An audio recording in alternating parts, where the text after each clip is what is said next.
I used to think the stories my father told about the migration season were just his way of exaggerating his work, until I found myself standing in the middle of a vast field in North Dakota on an early autumn morning and realized that the sky above me was almost entirely geese.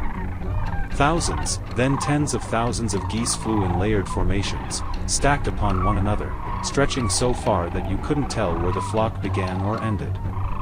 The sound they made was unlike anything I had ever heard, not the call of a single bird, but a dense, continuous noise, as if the entire sky was moving and making a sound of its own. I stood there, and for one very clear moment, I wondered why anyone would want to witness a sight like this.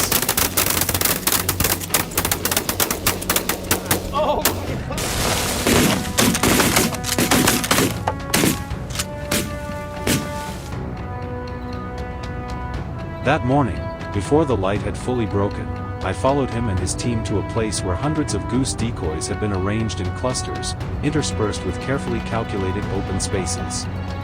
"We don't chase them," he told me. "We make them come to us." My father, I, and the other hunters took our positions beside the decoys.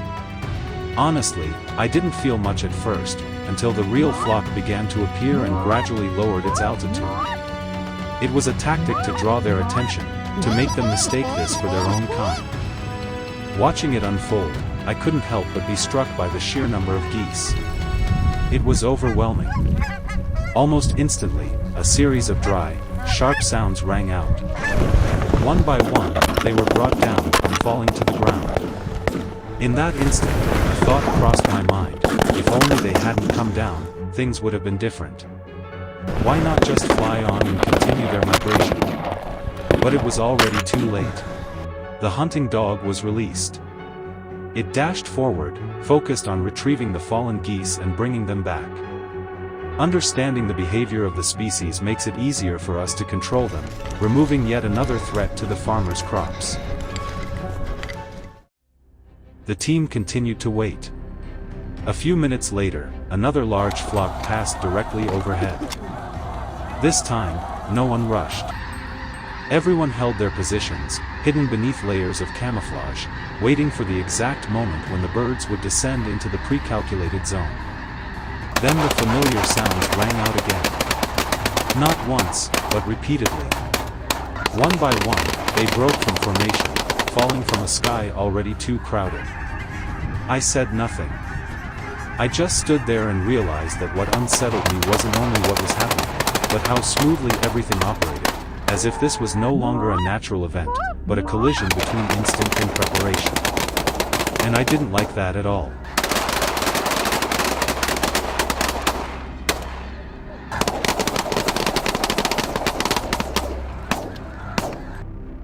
At other moments during the day, when the sky briefly quieted, a few geese broke away from the larger flocks. They didn't form clear formations, moving instead along scattered, unpredictable paths.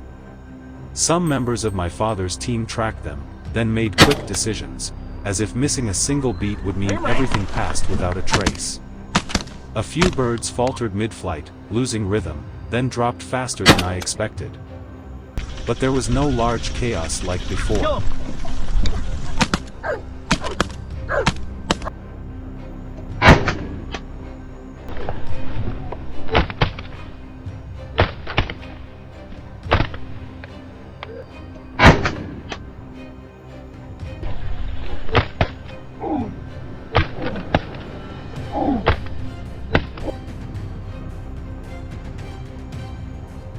By afternoon, we moved closer to a shallow lake, where geese often lower their altitude before landing.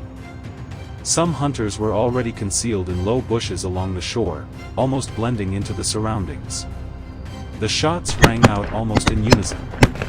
One by one, they lost momentum midair and fell toward the water, creating ripples that spread outward. The remaining birds scattered instantly, shooting upward and breaking their formation. I looked at the surface of the lake, where the ripples slowly expanded and disappeared, and realized that without those signs, you wouldn't even know what had just happened here.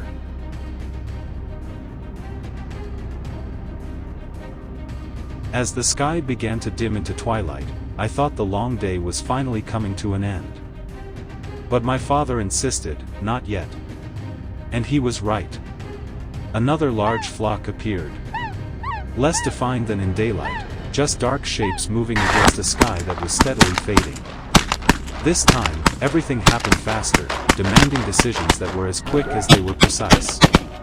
In the end, we brought down quite a few more before the sky turned completely black. Only then did it truly end. The field returned to a silence so complete it felt unreal.